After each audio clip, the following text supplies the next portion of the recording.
1750 British పాలకులను ఎదిరించి నిలిచిన అతి కొద్ది మంది సుల్తాన్లలో మైసూర్ టైగర్ టిప్పు సుల్తాన్ ఒకరు.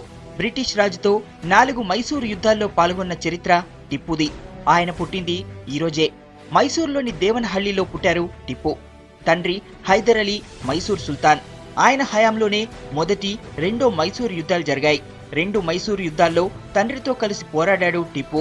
హైదర్ అలీ చనిపోవడంతో 3-4 మైసూరు యుద్ధాలను నడిపించాడు. 1792లోనే యుద్ధంలో రాకెట్ టెక్నాలజీ ఉపయోగించి బ్రిటిష్ వాళ్ళని ముప్పు తిప్పలు పెట్టాడు టిప్పు సుల్తాన్.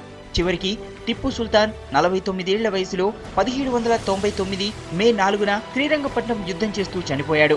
టిప్పు ప్రయోగించిన రాకెట్లను అభివృద్ధి చేసిన బ్రిటిష్ పాలకులు దీన్ని ఫ్రాన్స్లో నెపోలియన్తో యుద్ధాల్లో ఉపయోగించుకున్నారు.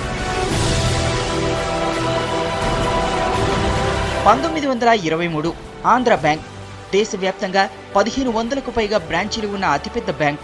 దాన్ని స్థాపించింది ఈ రోజే. ప్రముఖ స్వాతంత్ర సమరయోధుడు, గాంధీజీకి కుడిభుజంగా ఉన్న తెలుగువాడు భోగరాజు పట్టాభి సీతారామయ్య ఈ బ్యాంకును స్థాపించారు. 1980లో ఇందిరాగాంధీ జాతీయం చేసిన 14 బ్యాంకుల్లో ఇది ఒకటి.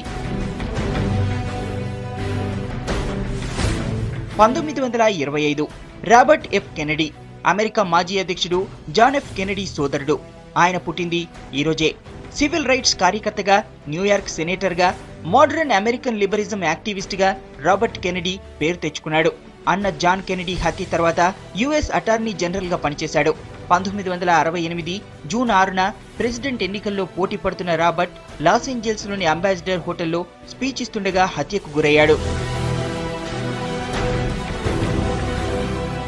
2009 ఓప్రా విన్ఫ్రే ఒకే ఒక్క టాక్ షోతో వరల్డ్ పాపులర్ అయిన టీవీ షో ప్రెజెంటర్. 1983లో ఎంఏ షికాగో షో పేరుతో మొదలైన టాక్ షోను 25 ఏళ్ల పాటు కొనసాగించింది ఓప్రా. ఆ షోకు ముగింపు పలికింది ఈ రోజే.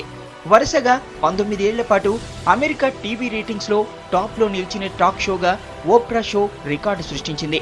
ప్రపంచంలో చాలా దేశాల్లో టాక్ షోలకు ఈమె స్ఫూర్తి. ఆమె టాక్ షో 120 దేశాల్లో టెలికాస్ట్ అయ్యేది. 900 ప్రముఖులను ఇంటర్వ్యూ చేశారామె. ఈ షో ఆపేశాక గతేడాది హార్పో పేరుతో సొంతగా ఛానల్ నిర్వహిస్తోంది. యూనివర్సల్ చిల్డ్రన్స్ డే అంతర్జాతీయ పిల్లల దినోత్సవం ఈరోజు. 1953లో పిల్లల సంరక్షణతో పాటు విద్య, వైద్య సౌకర్యాలు అందించాలన్న ఉద్దేశంతో ఐక్యరాజ్య సమితి దీన్ని ప్రారంభించింది.